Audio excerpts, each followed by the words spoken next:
Cəlil Məmmədquluzadənin Ölülər və Mirzə Fətəli Axundzadənin Hekayət-i Xırs Qulurbasan əsərləri üçün ortaq cəhətləri müəyyən edin.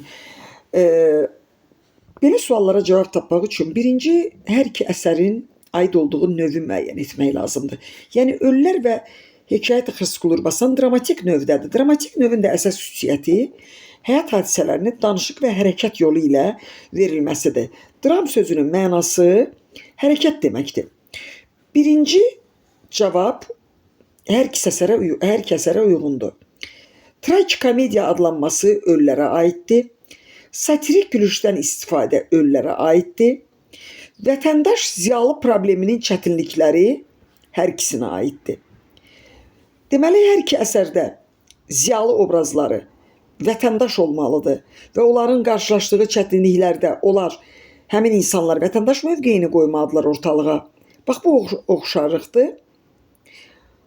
Eyni növdə olmaqda oxşarlıqdır. Sadəcə satirik gülüşü biz niyə götürmədik Xırs Qulurbasan əsəri üçün? Unutmayaq ki, Xırs Qulurbasan əsəri Azərbaycan ədəbiyyatında ilk dramdır. Yəni, ilk komediya deyil. 1851-ci ildə Azərbaycan ədəbiyyatına gətirilmiş ilk dram nümunəsidir. Dramda da bilirsiniz ki, satira olmur. Satira komediyada olur.